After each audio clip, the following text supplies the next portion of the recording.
মধ্যপ্রাচ্যের আকাশে আবারও কালো মেঘ জমছে। তেহরান থেকে ভেসে আসছে এমন এক হুঁশিয়ারি যা শোনার পর ওয়াশিংটন ও তেলাবিবের ঘুম হারাম হয়ে যেতে পারে।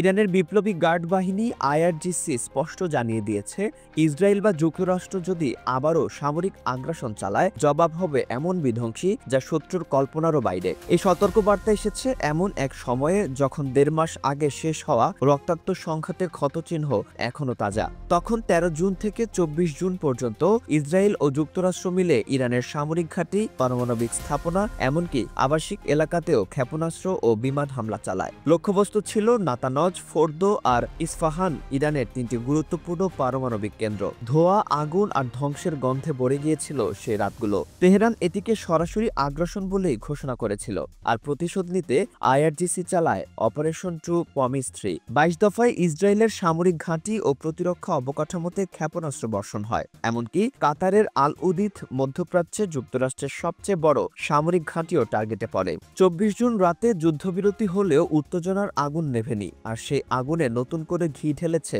আইআরজিসির সর্বশেষ বার্তা। শহীদ কমান্ডারদের ৪০তম দিনে দেওয়া বিবৃতিতে তারা বলেছে, ভবিষ্যতের প্রতিক্রিয়া হবে ট্রু প্রমিস ৩-র চেয়েও ভয়ঙ্কর। বিশ্লেষকরা মনে করছেন, এটা শুধু প্রতিশোধের হুমকি নয়, বরং কৌশলগত মনস্তাত্ত্বিক খেলা। একদিকে তেহরান দেশের ভেতরে সামরিক বাহিনীর মনোবল বাড়াচ্ছে, অন্যদিকে যুক্তরাষ্ট্র ও ইসরায়েলকে অনিশ্চয়তায় ফেলছে। তারা জানেই না ইরানের পরবর্তী পদক্ষেপ কোথা থেকে আসবে, কবে আসবে।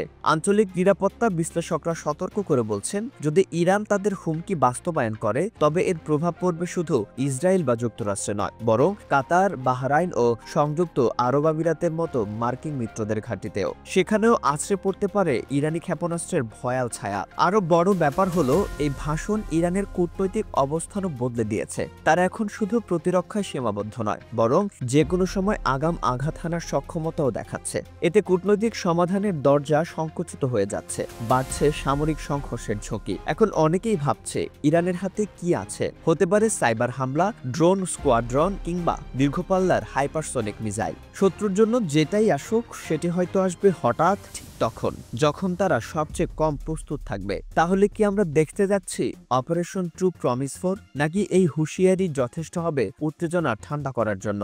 বিশেষজ্ঞরা বলছেন, আগামী কয়েক সপ্তাহ হবে নির্ণায়ক। প্রতিটি পদক্ষেপ, প্রতিটি সিদ্ধান্ত হয়তো সংঘাতকে আরও কাছে টেনে আনবে। আর যদি তা হয়, তাহলে মধ্যপ্রাচ্যের রাতের আকাশে আবারও জ্বলবে আগুনের রেখা, আর পৃথিবীর বিভিন্ন রাজধানীতে বেজে উঠবে যুদ্ধের সতর্ক ঘণ্টা।